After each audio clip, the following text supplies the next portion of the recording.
Hola, hola amigos y amigas del Tugurio, bienvenidos una vez más acá, a Dipunta Dicidi Agituta, como debe ser. El día de hoy tenemos un invitado especial, con quien yo gozo de una viva amistad de hace buen tiempo, quien ha influido en mí incluso porque ha sido parte de la academia en la cual yo me formé, de mi alma mater. Además, nos unen lazos de proyectos audiovisuales en los que he tenido la suerte de trabajar. Y bueno, es un grande, creería yo, del cine ecuatoriano y quiteño. Para no seguir más, bueno, pues le voy a dejar que él mismo se presente. Quiero darle la bienvenida al cineasta quiteño Tito Jara. Tito, ¿cómo estás?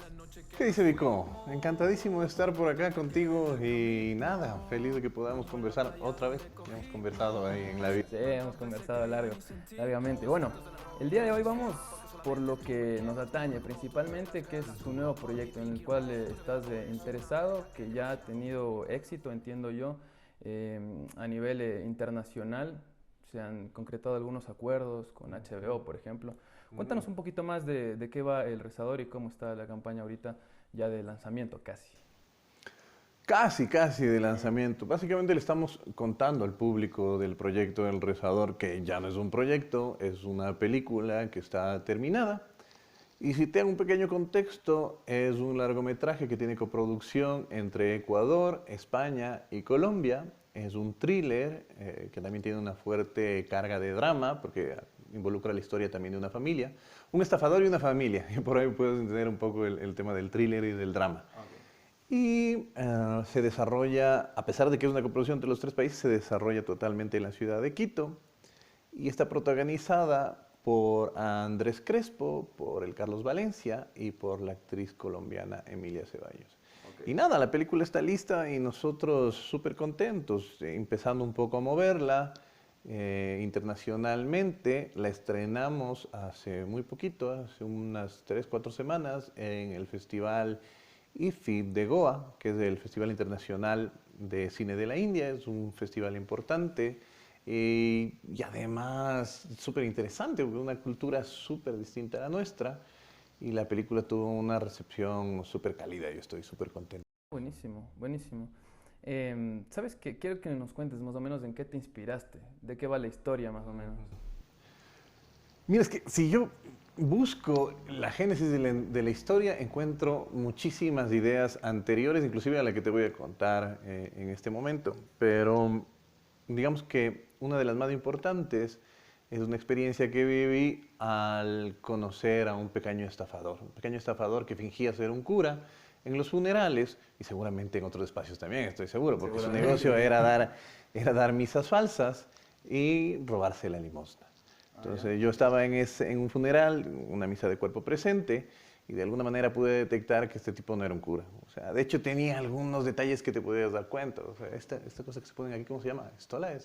Sí, me parece que sí. Ajá. Claro, no era de verdad la camisa, era Mandada a cualquier hacer. camisa, claro, se notaba, no era mandada a hacer, era un poco de estas artesanales, esas artesanías que venden, a veces en Otavalo, en otros lados, ya no calzaba. ¿Este man era de aquí, ecuatoriano o extranjero? No, era ecuatoriano. Sí, luego yo, ese es el asunto, que me quedo pensando muchísimo en esas ideas y en ese personaje. Y de a poco le voy inventando una vida. Y ahí entonces yo le puse un nombre a la actividad, era El Rezador, por eso la película terminó llamándose El Rezador, aunque era básicamente yo le había puesto un nombre a su profesión. Claro. Y, y le di un nombre que se llama Antanasio Di Felice, pero era porque En italiano. claro, los extranjeros, ¿qué estoy diciendo? Los estafadores generalmente, estos estafadores que crean su negocio a través de la fe, intentan ponerse ciertos nombres rimbombantes.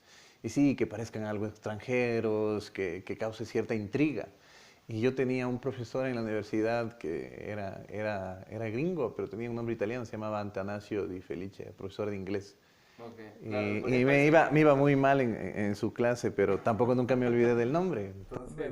No, no, profesor de inglés con nombre italiano, Sí, medio raro. ese nombre no me iba a olvidar nunca en mi vida. Entonces dije, no, pues. Entonces y así se van uniendo pequeños detalles. Es tal vez anterior al funeral lo del nombre y así se van uniendo un montón de detalles. Pero también se unió una noticia que yo escuché en la prensa, eso sí tendrá unos 13, 14 años, que era el Había una trama de corrupción en un pueblito de Manabí, que es un recinto en realidad, el recinto Tres Charcos. Y había una chica que decían era milagrosa y era Santa Gema. Iban muchísimos fieles a verle todos los días, miles de personas. Y la policía estimaba, y eso leí yo en la prensa, que ganaban más o menos de entre 13.000 a 14.000 dólares diarios. Y sin embargo, no cobraban por los servicios de la niña. O sea, tú podías verle y ellos no te cobraban absolutamente nada. Y ganaban dinero. Y dije, ah, caramba. Entonces ahí... Claro, pues si a este tipo, que era completamente amoral, inmoral, yo le daba la oportunidad de involucrarse en esa gran estafa, ¿qué pasaba? Y esa es la historia del rezador. Es una crítica a la iglesia, si se quiere, quizás, a la viveza criolla también. No, en el fondo, sí, existe el tema de los estafadores, que a mí me encanta, seguramente porque me estafan todo el tiempo. No, nunca estafaste tú, ¿no? No todavía, pero sí me he estafado bastante. Ah, no, pero la figura del estafador me atrae muchísimo. Y bueno, ¿qué estábamos hablando? ¿Cuál es la pregunta? No, digo que es una crítica quizás a la viveza criolla o a la iglesia. No, utilizo esa viveza criolla que me llama la atención. Y si hay una crítica a esa capacidad de totalmente amoral de utilizar la creencia del otro para beneficio personal. Pero yo creo que sobre todo es una reflexión sobre la fe, sobre la necesidad que tenemos los seres humanos sobre la fe. ¿Tú, católico, practicante, no? No, yo soy ateo. Soy ateo, Vico, pero entiendo claramente la necesidad de la fe. Sí, la búsqueda constante, ¿no? De un ser superior. No, entendida. A lo mejor yo no tengo esa fe sobre un ser superior, pero sí tengo una fe entendida como determinada esperanza. O sea, cuando tú dices, voy a hacer una película, eso es una locura, no es un pensamiento racional, es un pensamiento totalmente emocional. Ecuatoriano, ¿no? Sí. Y más aquí, pero en todos lados el cine es complejo. Entonces es un acto de fe y la fe de alguna manera nos mueve. Yo no tengo esa fe religiosa, pero sí entiendo claramente la necesidad de ella. Interesante, Tito. En esta, me decías, ¿no? La chica esta de Manabí, de este recinto, se llamaba Gema, ¿no es cierto? Y Gema se llama también una de las que va a ser la protagonista, ¿no es cierto?, de la peli. La niña en la película se llama Gema. Que dicho sea de paso, es tu hija, ¿verdad? Ah, es mi hija, sí. Ahora, cuéntanos esa experiencia. ¿Cómo fue trabajar con tu hija? ¿Es difícil quizás romper eso, ¿no? De padre e hija y después ser director y actriz? Yo pensaba que iba a ser más difícil de lo que fue. Y primero, yo no es que pensé en mi hija para ese papel porque era mi hija, aunque alguna idea se me pasó por la mente. Porque cuando yo hacía art concepts, que son dibujos sobre la estética de la película, yo le pedí al artista que dibuje una niña en ese espacio en el que yo le veía a ella haciendo los milagros. Y él me dijo, ¿y qué cara le pongo? Yo, como la que quieras. Entonces, pero dame una referencia. Y yo tenía ahí una foto de mi hija y le envié esa fotografía. Porque tenía más o menos la edad que yo esperaba que tenga el personaje. Y ahí quedó el rostro y seguramente también se me quedó un poco en la mente. Pero cuando hacíamos el casting, eso regresó a mi memoria y ya comenzamos a hacer el casting con algunas niñas. Y yo le pregunté a ella si es que quería hacerlo. Y sí quería. Hizo el casting, además. Claro, por supuesto. No, nunca le hubiese dado el papel directamente. Ella hizo el casting y ahí tengo que ser súper sincero y objetivo. Lo hizo mejor que todas las otras niñas que habíamos visto. ¿Solo tú calificabas del casting o había más personas que decían sí, no? Ah, no, hay una persona que se dedicaba al casting, que era Raúl Teva. Claro, sí. Y que luego trabajamos con él en el rodaje justamente para mantenerme lo más objetivo posible dentro del proceso de actuación. Entonces, quien manejaba directamente el tema de la actuación con la Renata era él y no yo.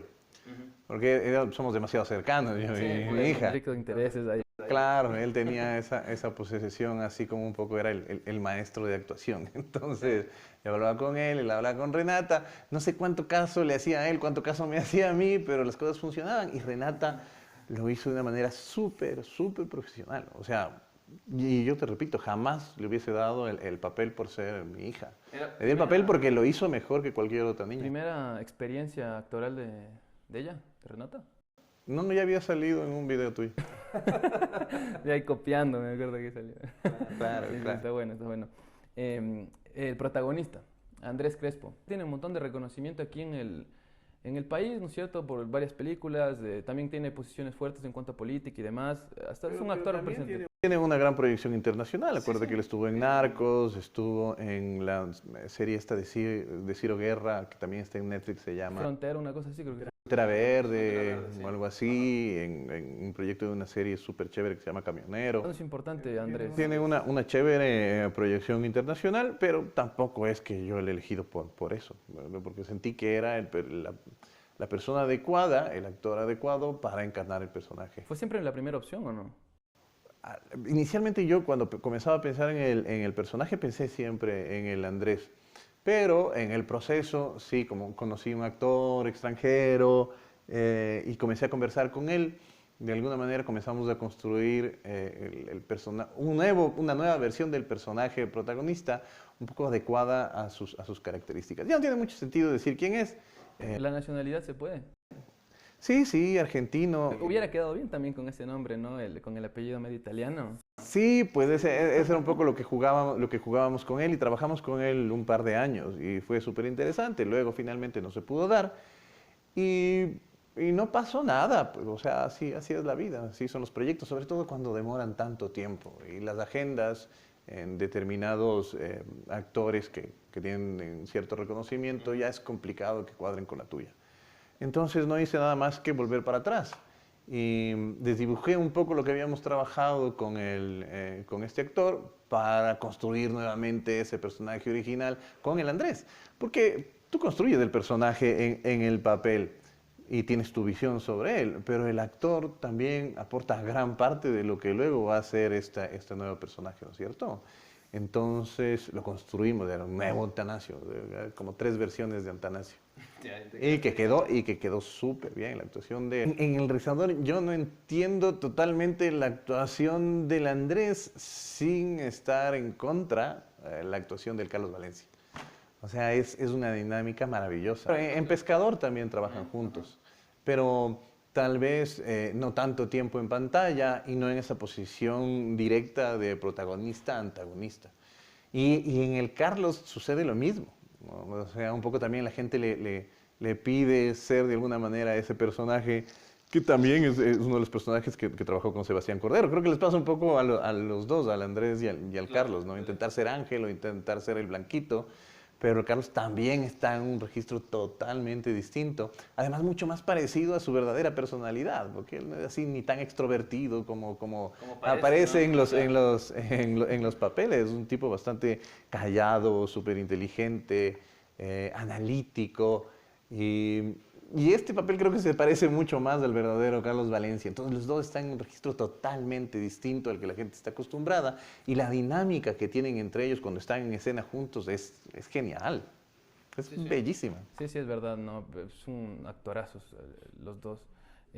Ahora, bueno, como te decía, la locación central para la película es Atucucho, ¿verdad? Atucucho. ¿Por qué escoges a Atucucho, sabiendo que es un barrio que queda alejadísimo, ¿no? Es por eso quizás, porque está en la periferia de Quito. También está alejadísimo dependiendo de cómo lo quieras ver. Ajá. O sea, tal vez está también demasiado cerca del espacio, de cierto espacio de clase media del norte de la ciudad de Quito, pero sí es uno de esos barrios que justamente esos grupos humanos de alguna manera ignoran. Invisibilizados.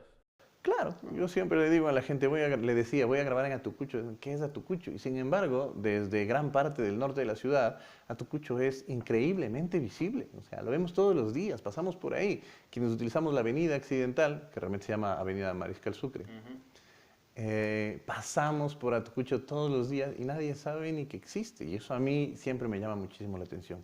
De hecho, yo mismo, o sea, no subí 20 y pico años. La historia es esta. Espero que puedo encontrar las ideas mucho más atrás. Cuando yo estaba en el colegio, yo podía ver Atucucho desde abajo. Y era una lomita, ahí estaba en las estribaciones del volcán Pichincha. Y había un gran bosque. Y de repente un día ese bosque comenzó a talarse. Y desaparecía el bosque. Y yo lo veía todos los días y decía, ¿qué pasa? Y coincidencialmente para graduarme me pedían hacer algo que se llamaba labor social.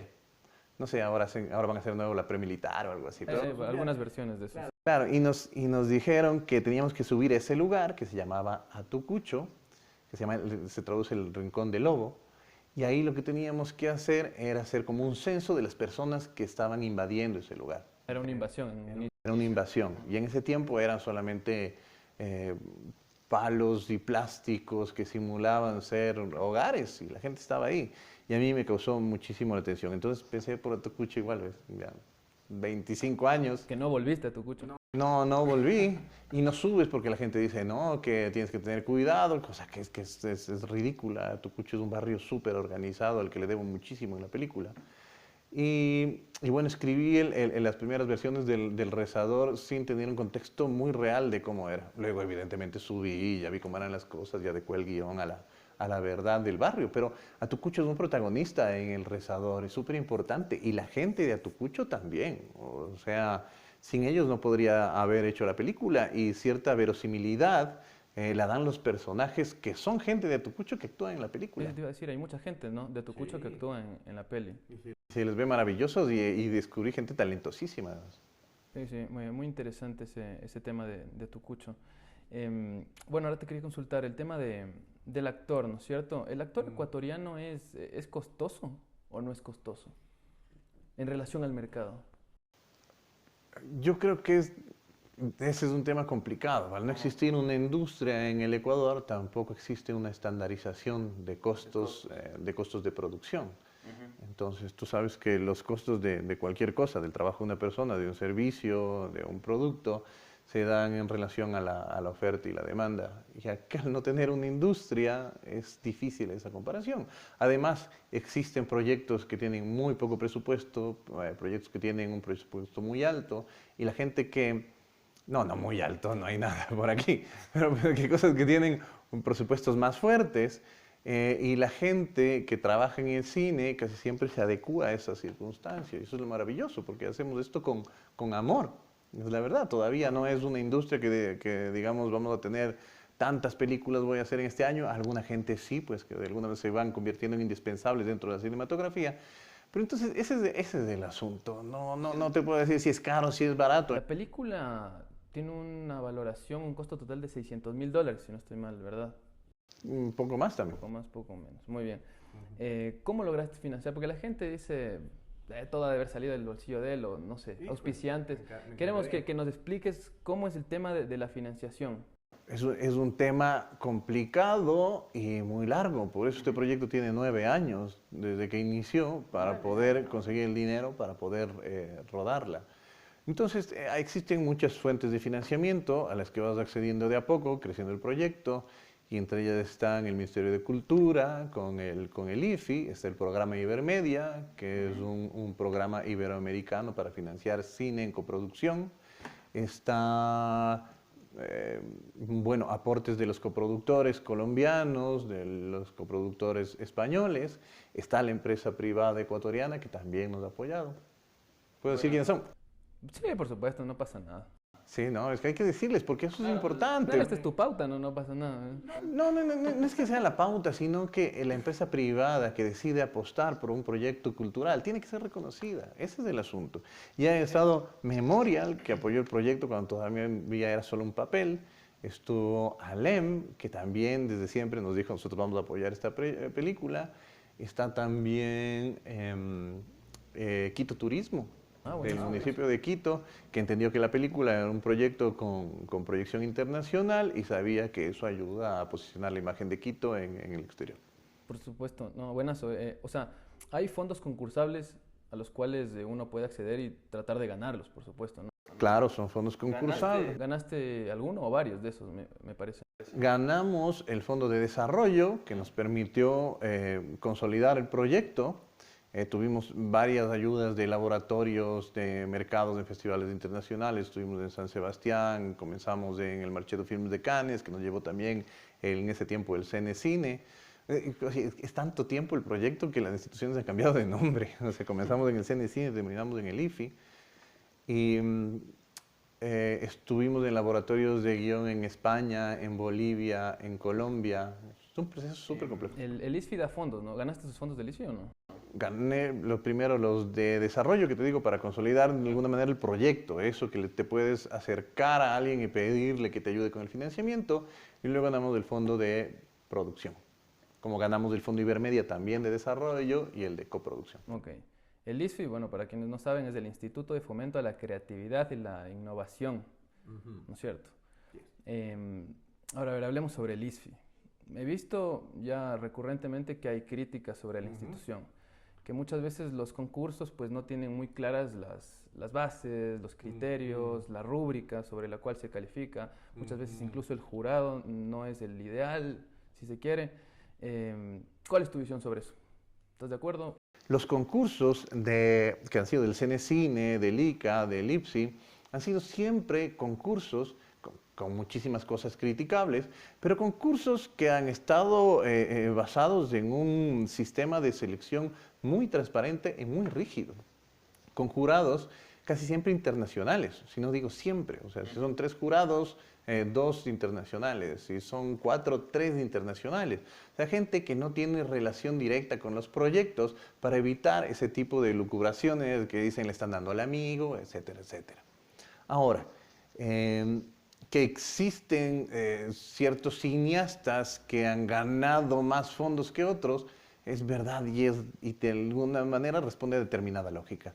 Y es que quien tiene experiencia, quien tiene estudios, quien sabe manejar un proyecto, quien sabe crear un guión, tiene más posibilidades que otro. Entonces, es hacia allá donde debería apuntar las nuevas políticas del IPSI, que no está sucediendo en este momento, ya llegamos a ese asunto. Porque lo que tienes que hacer es motivar el desarrollo de los proyectos, de esto que yo te decía, que hay buenas ideas que están mal guionizadas, hay buenos guiones que no se construyen en un buen proyecto. Entonces, eso es lo que tiene que trabajar el Estado, darle posibilidad a esos nuevos autores para poder competir con los otros, ¿no es cierto? Y para que esos autores también vengan de otras regiones del país.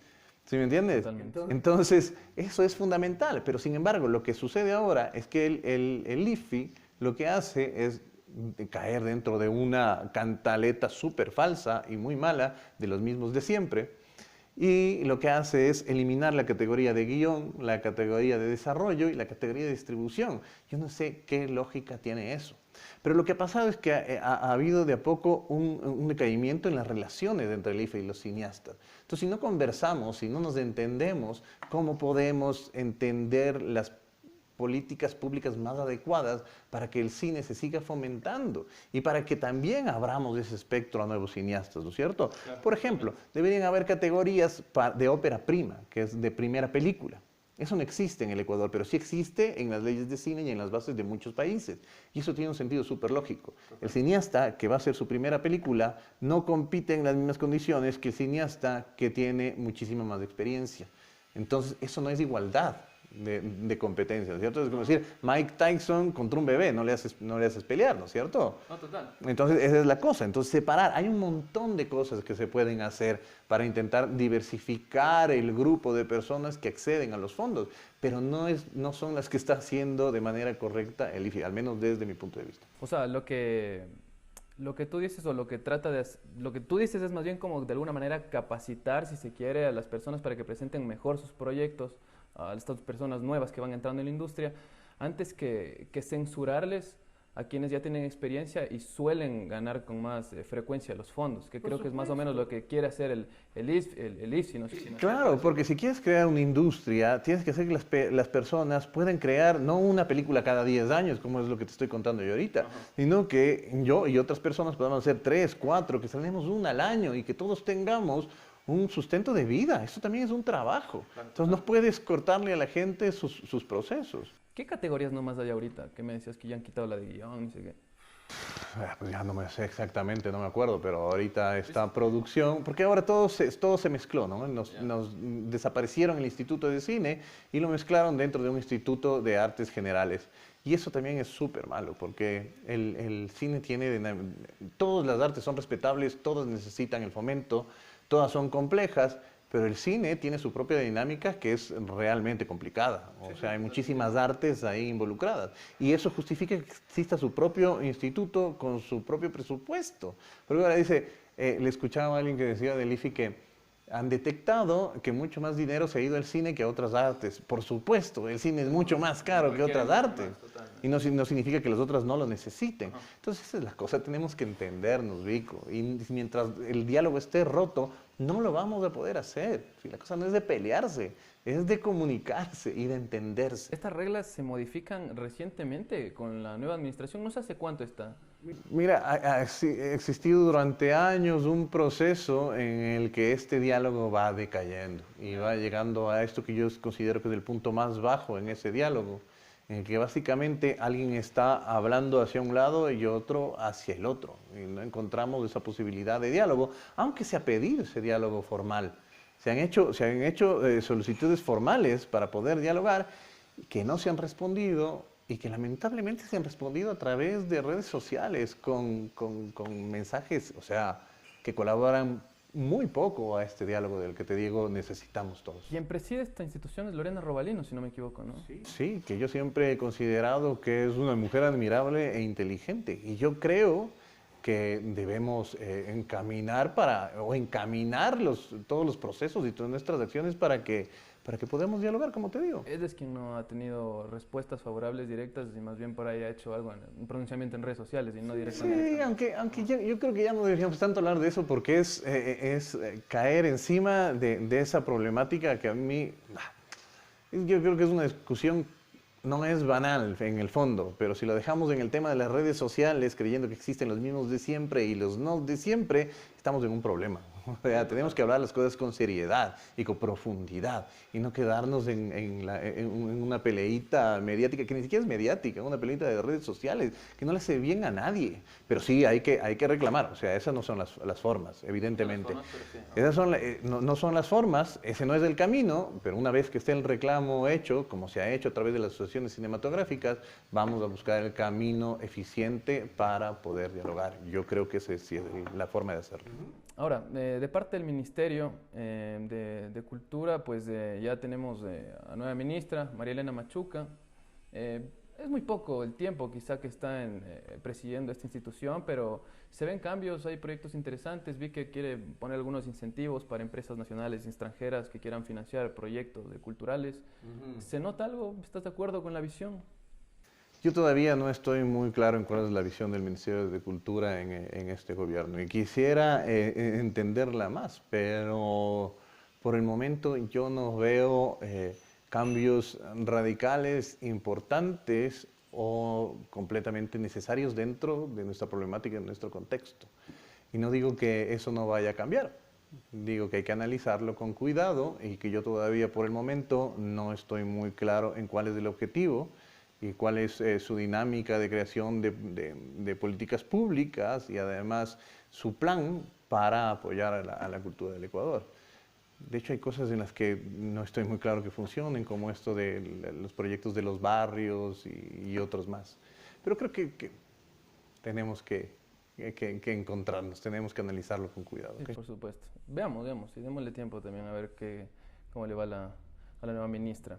Bueno, ya para relajarnos un poco y no hablar tanto de estos temas más políticos, más complicados, una de las cosas por las cuales la gente te reconoce mucho y te quiere y sabe quién eres y demás es, por supuesto, por tu primer film, A tus espaldas. Ya varios años han pasado ya, 2011. 2011, claro, se estrenó en el 2011, pero evidentemente también tenía un proceso anterior de unos 4 o 5 años. Sí. Sabes que yo me he repetido la película, recién la vi esta semana. Me divierte mucho, es buena. Ya han pasado varios años, 10 años para ser exacto de la peli. Luego de años de verla, ¿qué le ves? ¿Te gusta? ¿Le ves algunas críticas? ¿Algo que cambiarías? No la veo, ya no puedo. O sea, la he visto lo suficiente y no la he visto hace muchos años, ni pienso verla. Pero por supuesto yo me siento muy orgulloso de lo que pasó con A tus espaldas y entiendo que es la película que yo quería hacer en ese tiempo. El Tito Jara de ese tiempo es lo que quería ver y la hizo dentro de las circunstancias que tenía para hacerlo. Yo le respeto mucho a ese Tito Jara. Lo que pasa es que ya soy muy distinto. Ya soy muy distinto, ha pasado una década, entonces no, yo soy exactamente igual. Y además esa película no es que la hice hace 10 años, la escribí hace 18. ¿Sí me entiendes? Entonces, hay una diferencia con cosas que yo evidentemente en estas alturas de mi vida no voy a comulgar al 100%, pero le respeto muchísimo a ese man. He visto también en el IABQ, también la pusieron recién por Facebook. Igual, otra cosa que hay que decir es que también ya está pirateada. No me han pedido permiso. Otra cosa también que te iba a decir. Yo pensé que el IABQ por lo menos que te hubiera pedido permiso. Las películas las haces y luego ya de alguna manera tienen su vida. No estoy diciendo que esté bien que utilicen una película sin pedirle autorización, pero ya las películas tienen su vida y que siga. ¿Qué prefiere el autor? ¿Que se piratee y se viralice, que la gente la conozca, la vea, o más bien que siga por los canales correctos aunque no la vea mucha gente? Por los canales correctos. Que no la vea mucha gente. No, yo quiero, al menos mi cine, yo espero que la vea la mayor cantidad de gente, sabiendo siempre que es un cine honesto, ¿no es cierto? Nunca estoy diseñando una película para que le guste a alguien. Eso a mí desde la perspectiva del autor no me interesa. Pero sí me interesa que alguien quiera reflexionar sobre los mismos temas que a mí sí me parecen pertinentes. Y es algo que espero. Ok, pero el tema de esta distribución de los piratas, no, pues la película es un proceso muy complejo y que requiere muchísimo trabajo e inclusive inversiones importantes. Entonces, que vaya por los canales adecuados es necesario para que también exista una recuperación de esas inversiones y que podamos hacer otras películas. La gente que trabajamos en el cine, trabajamos en el cine, de eso vivimos. Entonces, necesitamos también que la gente pueda comprar un boleto, etcétera. Con eso vamos a hacer otra película y con eso también nosotros y nuestras familias vamos a comer. Sí, por supuesto. Bueno, ya relajándonos y ya entrando en la recta final del programa, pues vamos a hablar de cualquier cosa. ¿De cualquier cosa? Sí, de cualquier cosa. Primero, tú, bueno, obviamente has estado un montón en cine, entiendes cómo es la dinámica, los actores, se ocupa alguna indumentaria, la gente de arte y demás. ¿Qué te parece lo que le pasa a Alec Baldwin? El disparo, mata a una persona, ¿crees que es evitable? Hubo una mano negra, hazaña por ahí. No sé qué decirte ahí. Porque ¿Nunca has trabajado con pistolas tú? No. En escenas. No como ese cine de guerrilla de Manabí. Que meten pistolas, pero en serio. Nixon Chalacamá y Fernando Cedeño, que son mis grandes amigos, ahí les mando un saludo. Es que es inexplicable, pues, Vico, ¿qué quieres que te diga? O sea, peor una producción de Hollywood, así sea estadounidense, así sea cine independiente y con un menor presupuesto, hay situaciones en las que la seguridad tiene que ser lo fundamental, evidente. Entonces, no me cabe en la cabeza a mí, como seguramente no le cabe en la cabeza a nadie, que un arma cargada con una bala de verdad esté en el set. Evidentemente son casos excepcionales, aunque conozcamos otro. ¿Te acuerdas del hijo de Bruce Lee? ¿Cómo se llama? Brandon Lee. Brandon Lee. Pero que no es lo mismo, él no era una bala cargada, un pequeño resto de una bala que había sido probada antes. Aquí, según lo que yo entiendo y me entero como todo el mundo por la prensa, es que esta sí era una bala, ¿verdad?, que estaba ahí. Solo lo único que te puedo decir es que se tiene que hacer una investigación, porque es demasiado raro y demasiado sospechoso. Pero, ¿qué te voy a decir? La seguridad tiene que ser lo primordial en un set. Sí, me parece a mí también rarísimo que esté así cargado. De hecho, yo entendía que no podía estar un arma de verdad, quizá ahí. O sea, entiendo que en Estados Unidos sí se utilizan armas de verdad, lo que se utiliza son balas de salva, pero por ejemplo en otras industrias como la española, las armas no pueden ser reales, o sea, son réplicas exactas, pero el calibre de la bala es distinto, solamente entran balas de salva, y eso hay una diferencia. Nadie ha muerto en la industria española con un accidente así. Ni los de la Casa de Papel. Bueno, ahora Tito, vamos a conocer un poco más a la persona. ¿Se puede vivir haciendo cine? Eso depende de cada caso, pero todavía tenemos un contexto en el que los cineastas intentamos financiar los proyectos mientras también trabajamos en otras cosas, pero eso también depende también de que el público, de que hagamos más cine, de que el público acuda a las salas y que comencemos a tener un proceso más cíclico y con tiempos más cortos entre un estreno y el otro. Pero esa es la idea, ¿no? Que de poco podamos vivir solamente del cine. No, nadie. Siempre he trabajado con gente de buen dato. No tengo una película favorita del mundo mundial. Tengo muchísimas películas en las que recuerdo sobre todo lo que me hicieron sentir, pero soy, digamos, un mal fan. No es que me pego a esa película que me marca para siempre y su autor. Pero no te voy a nombrar ninguna, porque no lo siento así. Nunca quise ser otra cosa que no sea cineasta. Pero sin embargo, de profesión soy comunicador, que además me gusta mucho. Pero nunca me he planteado otra cosa en la vida desde que era adolescente que no sea hacer cine. Y en eso sigo. Sigo en el camino, en el proceso. Los cuentos de la criada, una serie maravillosa. Porque tiene una historia impresionante, que te lleva mucho, que tiene una crítica al sistema actual. Habla también de este tema de la fe que a mí siempre me interesa. Y de hecho creo que ha influenciado bastante, inclusive la puesta en escena del rezador, en el tema de la iluminación y otros detalles. Ok, Tito, genial, muchísimas gracias, ha sido todo. Gracias.